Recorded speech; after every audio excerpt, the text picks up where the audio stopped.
It was a big old flop for me. I got home from that market and I was like, I just want to quit.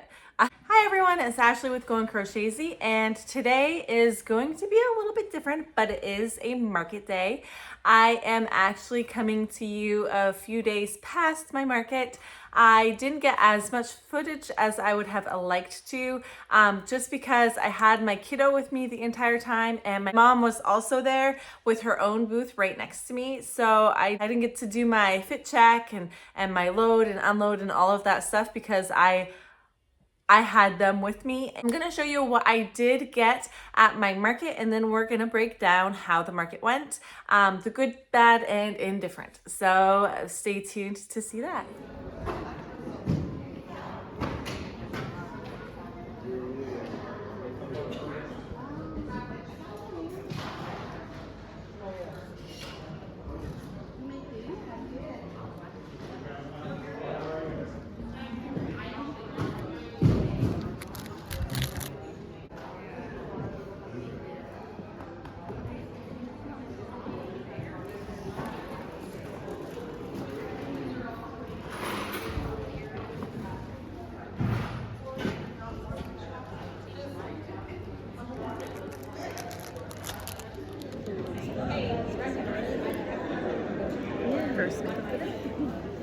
Are you Grammy? Mimi? Yeah, so of course she's gonna spoil because that's what they do. This is Mimi. So my son is under the table and that's Mimi. What do you want?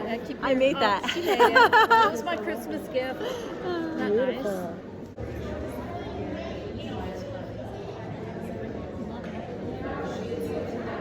I don't own him probably. Yeah, he's a s'more turtle. Emotional support people. What did you say? I will always be around to let you know you are a big deal. I like to make them really chunky. So as you saw, I had some fun interactions with my family and with my fellow potential customers. The customers you saw there didn't actually purchase anything. They were just saying how cute my stuff was. A lot of the people that came into my booths had already had crochet plushie items. So they were done shopping for the day and they were just browsing. So that was a little discouraging because when I went in to set up the night before, I was under the assumption that it was me and maybe one or two other crochet plushie makers that were going to be at this market. This isn't a huge market. This is my hometown. It's a very small town. It's in a small school, so it's just the gym and the cafeteria of the school that has all the crafters. I'd say maybe 40 crafters, if that.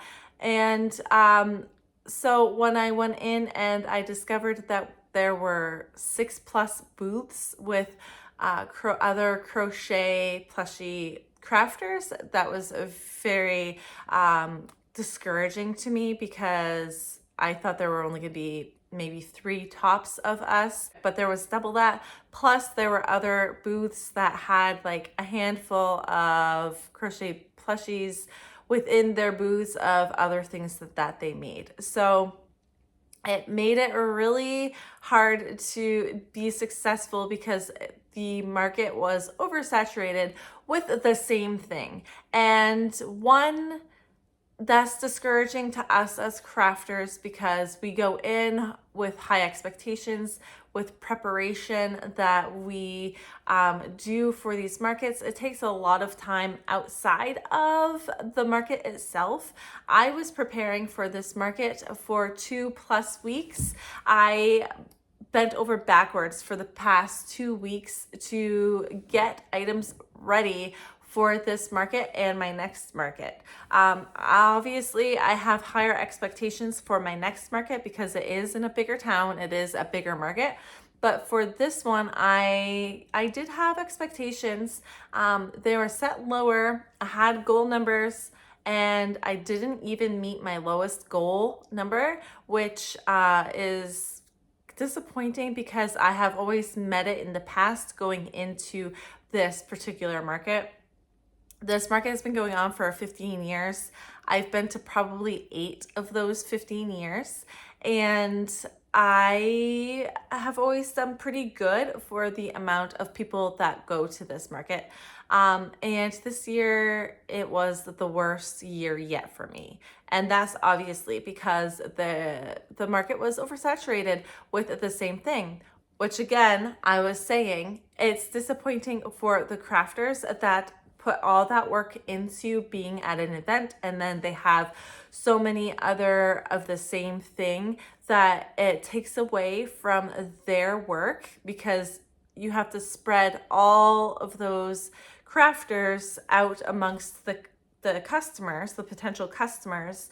And it also is discouraging to the customers, I think, because when you go into a market, you want to see a bunch of variety. You want to see all kinds of different things. And so when you go from one booth to the next booth to the next booth, and it's all the same thing, it kind of gets monotonous, especially since, once again, I was placed next to another crochet plushie vendor. It happens to me just about every single market.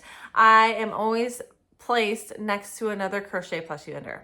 I don't know why they do this to me. I swear I must be cursed. But these people were people I have been next to for the past 3 years. So this is the 3rd year, I believe, running that I was next to them. We are always placed in the same spot because we are returning regular crafters that go to this market. And so I know them already. This was their first year with crochet plushies. They have always done like knitted and crocheted like blankets and hats and sweaters and stuff like that. But this year they did decide to bring a big booth of crochet plushies. So that is awesome for them. I'm really happy that they were able to add that to their inventory, but at the same time, it's discouraging to me because the past 3 years I have been bringing crocheted plushies in. The first year, 3 years ago, I just brought a handful of things in to test it out. This is before it got like super duper popular at markets. I enjoyed doing the plushies and it seemed to be successful. I had it mixed in with my hats and scarves and everything else that I used to bring to my markets. And then last year I had much more. It was almost all crochet plushies. And then this year it was 99% crochet plushie, which has been my whole year really of markets, has been all about my crochet plushies. And so it was a little discouraging that I had to essentially compete with 5-6 other tables that had the same thing. And I don't want to feel like going into a market is a competition. I feel like everyone has their own personal expression of how they create things.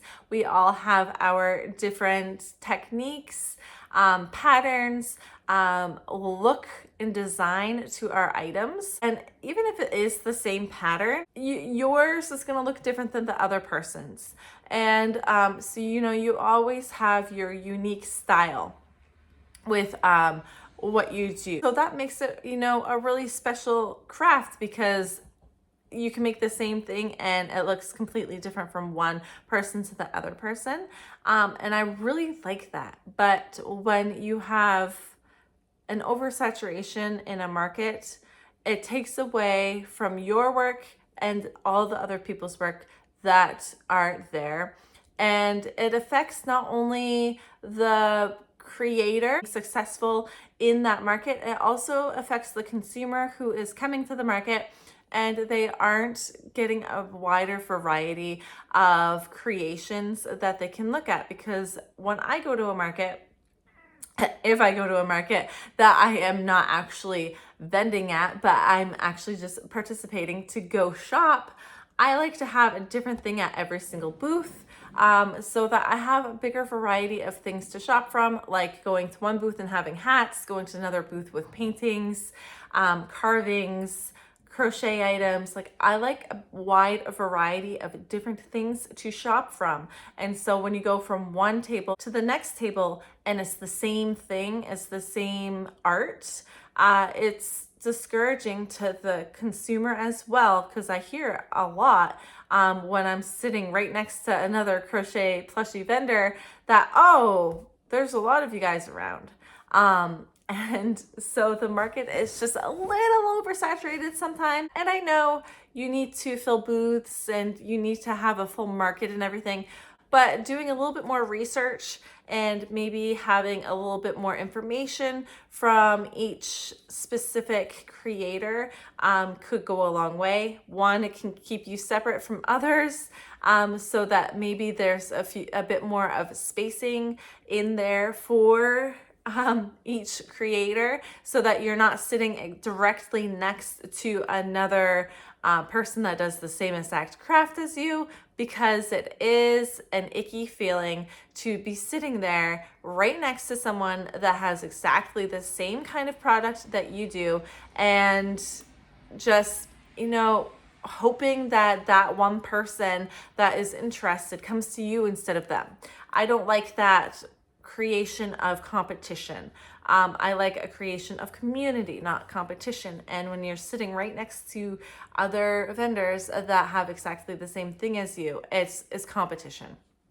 It definitely feels like a competition, because you want to be the successful one, right? Because you put all of this work, all of this hard work and effort into creating a good product and to creating a pretty booth and everything else, that when you see the other person getting the sale, or you see the other person getting more interest, you feel like a failure. You really do.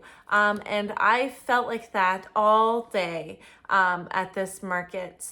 I put 2 weeks plus in of preparation for this market to feel like a failure at the end of the day, because I didn't do very well. And I did see a lot of other crochet plushies going around, and I even had someone coming into my booth that already had a crocheted caterpillar, and then they saw my crocheted caterpillar and they're like, oh, look at that one. That one's so pretty. But they had already purchased from another creator. So it can be very discouraging. I was feeling quite down about it, to be honest with you. This was the worst year I have ever done at this particular market. I feel so discouraged about it. I'm not sure I even want to go back next year, because if there's an oversaturation of this, then why put my effort and time and money into being there when it's not going to be a successful thing for me? On the positive side, though, let's move into positivity here. That was like my little sad, poor me rant. I am over that. I am moving on and upwards from that.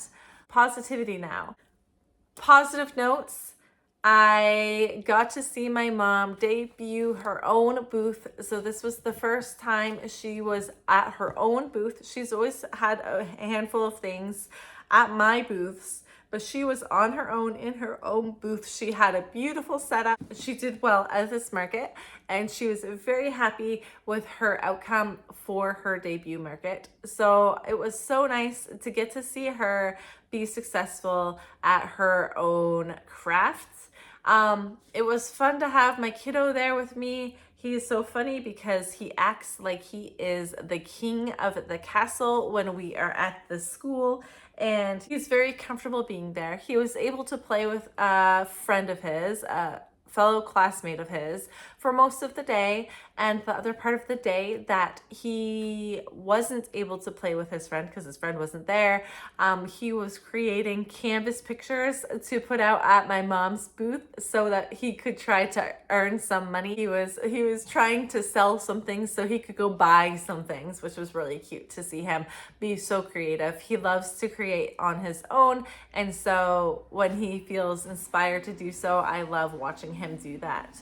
I did get to sell a few things, so it wasn't a complete loss. Thankfully, the booth fee is a lower price, so that it is easier to be successful because of a lower price. But my top seller ended up being my positive pickles. I think I sold 3 out of 4 positive pickles. And I did sell a couple mousse, which ended up being the highest priced item that I did sell for the market at $20. I did not sell anything higher than $20. So I have a lot of bigger items ready to go for my next market, which means I don't have to worry about market prepping for my next market. All I have to really make is some more pickles and I will be all set for my next market. So I don't have to crochet these little hands off to little nubs for the next 2 weeks. I can just have fun doing what I want to do instead of feeling like I have to market prep. Funny thing, the loaf cats that are always my top seller, I sold 1. Just a single little poor sad loaf cat went to a new home. All of my other loaf cats are still with me, so there will be no loaf cats being created for the next 2 weeks, which I'm kind of excited about. I do enjoy making loaf cats, but I don't enjoy making them when I feel like I have to make a whole bunch of them. So my market prep is literally complete for my next 2 weeks, and I am going to move on to doing some custom orders and just making things I feel like making as fun. And maybe doing a few Christmas related items for a pattern review for everyone. And that will be a lot of fun for me. I haven't had 2 weeks worth of time that I could just relax and make what I wanted to make for quite some time. But that is basically that market. It was a big old flop for me, but it was a success for my mom. And honestly, when I went into this market, all I was really hoping for is that my mom would be successful at it. And I kind of had whatever happens for me going into it, because I know this is one of the smaller markets that I do throughout the year. It's just one of the markets I do because it's in my hometown, so close by, and so I like to see everyone. And I guess that is everything I wanted to share with you guys today. Unfortunately, it's not quite a success for me, but in reality, not every single market is going to be a success. It's a gamble every time you go into these markets, whether it's going to be successful or not. You never know, and that's part of markets and doing this. You don't know what the outcome is going to be. You're not guaranteed to earn a certain amount of money. And sometimes you're going to lose money doing them, because if it's an unsuccessful market and it was a pricey market, there goes all your profit. So just remember that when you're doing markets, and know that it's not you that is a failure. Your items are your creations. You should be proud of what you do and how they turn out. And sometimes you're going to win, sometimes you're going to lose. But that is just the world of markets, and just stay positive. Keep a smile on your face. Yeah, was I having a smile on my face the day of that market when everybody was kind of just breezing by my booth, or commenting on how cute my plushies were and walking away and not getting anything? No, I didn't really. I put on a smile when I was there, but inside I was not very happy. I was discouraged. I felt defeated. But now looking back at it, it was just one bad market.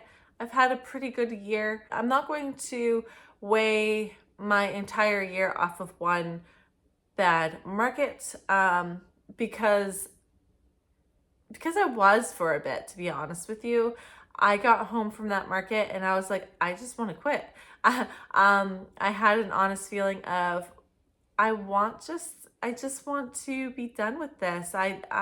If there's going to be 6 vendors at every market, then I'm not going to be successful, and there's no point in me even doing this. And then I'm thinking in my head, oh man, I just bought a 20-pound box of polyfill. Now I have to use that polyfill. What about all the yarn I have? I have to get rid of all that yarn. And all of these negative thoughts were kind of bombarding into my head and were making me want to quit. And then I just kind of sat back and I said, why do I do this in the first place?